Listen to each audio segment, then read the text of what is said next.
Hey everyone, Emily here from Shade Studios. We're at Otakon 2025 and here with Katsura Sunshine.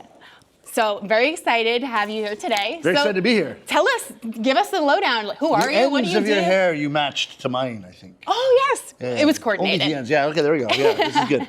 So for those who don't know you, tell us a little bit about yourself, what you do. Right. Why are you here? Why are you at Otakon? Why? Well, that's a completely different question. But it's my first time at Otakon. I'm so happy to be here.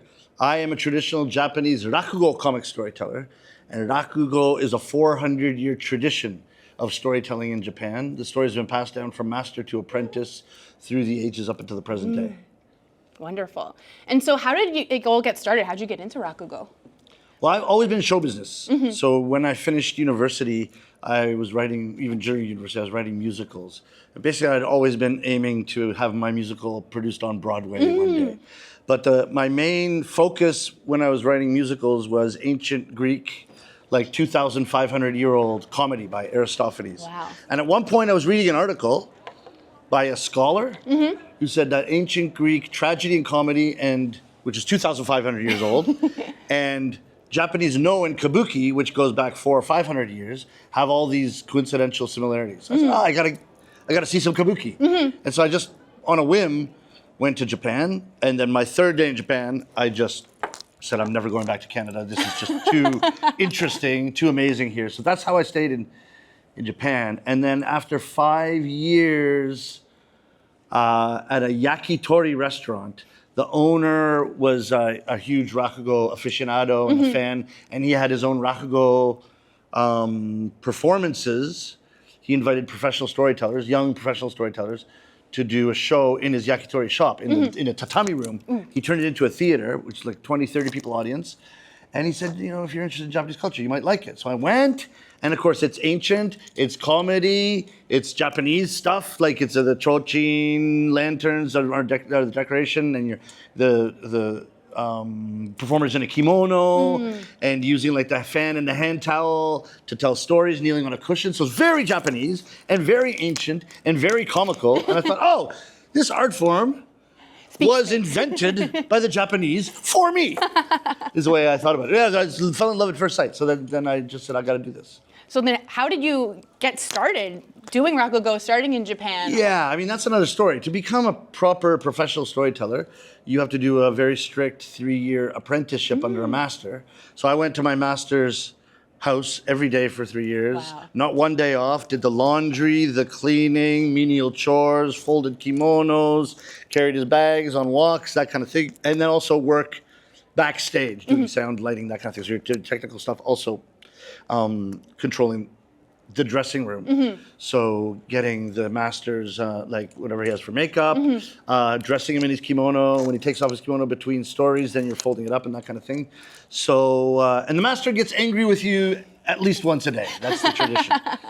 So that's the only way to actually become a professional rakugo storyteller. And the master gives you a name, and that's how I became Katsura Sunshine. Oh, I was going to ask you, how did you get your name? Yeah, the master gives you your name, and it usually consists of one of the kanji characters of his name. So then you can tell whose apprentice. It's kind of like a lineage. It is a lineage, just very much a lineage. So the last name, Katsura, which in Japanese, last name first name last. It's the reverse, right?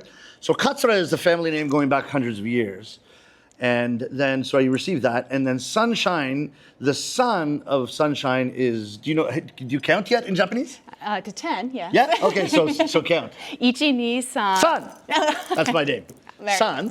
And then he gave me the kanji character for shine, which is kagayaku, and then gave it, it's called ateji, which means giving a kanji an alternate reading to the standard readings. And it's actually used a lot for even children. Like sometimes parents want to give the children a different pronunciation than the kanji reflect. So they use the kanji for meaning, but the pronunciation for the. I see. So he named it Shine. So it's San Shine. San is 3, and then Shine, so it's Sunshine. So it's a kind of play on words. So why 3? Because that was his name. His name was San Shi, which is 3 branches. Got it. And he had a very, very famous, and he made his name very famous. After I became an apprentice, he changed his name. He ascended to a higher name, which is his master's name. So he's now Bunshi the 6th. Wow. And his master was Bunshi the fifth. So they have those kinds of, you can ascend to more prestigious names or more historic names. But at the time, everyone, I'm the 15th apprentice of 24, I think. He just took 2 new apprentices. Wow. And so until he became Bunshi, until he ascended to that name, everyone got the kanji san something. So he was saying, my master wanted it to have a good sound and good meaning in English. So he was going through different English words, sun something, and he determined sunshine. So that's how I became Sunshine. And then how did you meet your master or get matched up with them? Yeah, that I became a rakugo fan basically. So I just kept going to shows. I made friends with young rakugo storytellers, and a few of them had said, if you really want to become a rakugo storyteller, this Katsura Sunshine, who was the president of the Osaka Rakugo Association at the time, he's really into. Well, first of all, he's president, so he if there were any objections to a foreigner becoming an apprentice, he would be able to quell those. But also, he writes all his own stories. He doesn't even do traditional stories. Wow. He writes all his own stories, and he loves kind of new and interesting things. So he might really get a kick out of having a foreign apprentice. I was told that he was a good bet. But then I didn't just go to him because of that. I went to see his show because of that. And then once I saw him perform, I was blown away. And his original stories, I said, oh my goodness, if I just do these as they are, translate directly into English, like they could be amazing. Canada, States, yeah. So how long? I have a behind the scenes. 100%, yeah, behind the scenes. Would you ever want to become Katsura Sunshine? Is that one? Sunshine? Yeah. That's a good question. Well, first of all, when I began, I was 39 years old. It was really late to start. So I don't think I will ever have the career that people will say, maybe you should ascend to a higher name. So I'll probably be Sunshine for the rest of my life. And actually, I hope so. I don't really want to change my name. Okay. Yeah. You'll be Sunshine in my heart. Yeah, let me be Sunshine in your heart, which means nothing in English, but sure. Yeah, nonsense name, that's fine. And then how long after you become an apprentice can you actually start performing? Well, right away. That's the interesting thing. While you're in your apprenticeship, like once you learn one story, they'll throw you on stage. Oh, wow. It's very interesting because it's like the audience knows you're in apprenticeship. They know you're just starting out. So it's not like even stand-up comedy. If they have an opening act, that opening act is usually quite experienced on their own, depending on that. But with rakugo, it's like you're still on training wheels. It's like if a famous violinist went to Carnegie Hall and their like 6-year-old newest pupil came out for 5 minutes and played Mary Had a Little Lamb out of tune, and people would be like, oh, well, that's The Apprentice, like that. You would never think of it, but in Japan, it's a very interesting world, in that the audience has a stake in the kind of raising and in the growth of the apprentices. Yeah. So they're all like, okay, well, they're not good now, but like, oh, we can't wait for a few years, and maybe we'll go to their show once they have their own show and that kind of thing. So it's a really beautiful world in that way. Wonderful. I have now 4 apprentices. Wow. 3 of them are back here. It's my first apprentice, Taiwanese American. So he's the first American rakugo storyteller, Katsura Sunny. Ooh. And then my second apprentice, Katsura Moonlight. And my 4th apprentice, the 3rd one's in Japan. My 4th apprentice is Katsura Sunflower. Oh, wonderful.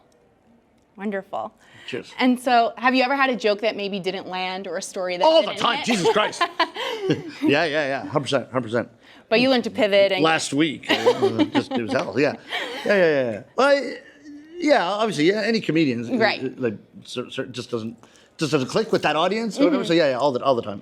And you travel to New York quite frequently and do your once a month. Yeah, and do your now shows. In my 6th year on Broadway. Yeah. Exactly. So do you change your cadence or your jokes or the stories that you bring according to the audience, or are you pretty uniform throughout? It's uniform, not according to the country. A lot of people in Japan, especially, ask, "Oh, is it different in London? Is it different in New York? Is it different in Montreal?" Something like that. No, I don't change any of that at all. Almost at all, unless there's some kind of local little anecdote that you start with, but basically nothing.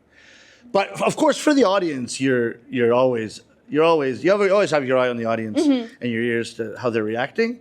And so, if it's a really big audience and they're laughing a lot, then you've got a lot of time between episodes, between jokes when they're laughing. And but if it's a very quiet audience, unless it's a small audience, maybe it's 6 people and they're not really laughing, then you got to keep moving. Because if you're like waiting Yeah, for if a you laugh, get hung up, yeah. oh, it's very uncomfortable, right? Like, yeah. So in that way, you're always adapting to whatever audience it is. But I think probably exactly like any comedian, any stand-up comedian probably say the exact same thing, I think, yeah. Yeah, and is there a story that you have yet to tell that you're waiting to put into your set that you just haven't found the right place yet? Well, as far as the classic rakugo stories go, the traditional ones, there's over 300 in common use right now. So, and I'm doing new stories every month in New York right now, in my home theater in Tokyo. So yeah, there's lots. I've got lots that I'm looking forward to doing that I haven't done yet, or maybe you've done once like years ago. So yeah, I'm always picking up new stories. Now, before you get into the traditional story, it's a lot like stand-up comedy. You have like an introduction called a makura, or a pillow. The makura part is just everyday anecdotes, and those just pop up. Like it's just like I went to everyday the life. izakaya the other day. Yeah, 100%. And like having apprentices, I thought the best thing about having apprentices would they like do my laundry and drive me around and that kind of thing, carry my bags. The best thing about having apprentices is they're bloody hilarious. The stuff they say, like, is just I can use that on stage. Draw inspiration from them. Yeah. The 4th apprentice, Sunflower, she's got something called a netacho, which is like the joke. It's like a joke book. It's like when someone says something crazy, it's usually Moonlight. When someone says something crazy, I'm like, put it in there. And Jot it down. she's got it down, yeah. I mean, in the past, it would have been a fude pen, the ink, the charcoal ink, and the paper, something like that. Now it's an iPhone and an Excel sheet or whatever it is. The Google Doc. E-pencil, yeah. Google Doc, yeah. But as long as I have a couple words to remind me that happened, then. But I've used a lot of anecdotes from their craziness on stage, and it goes really well. Awesome. Well, you have 2 shows in this Otakon, Yes. session 1 and session 2 tomorrow. Yeah. So very excited to see you then. Yeah, and thank then you very much. In New York, once a month. Once a month So come in New see York. Sunshine Sensei. Cheers. And this has been Shade Studios, Otakon 2025. Till next time. Otakon.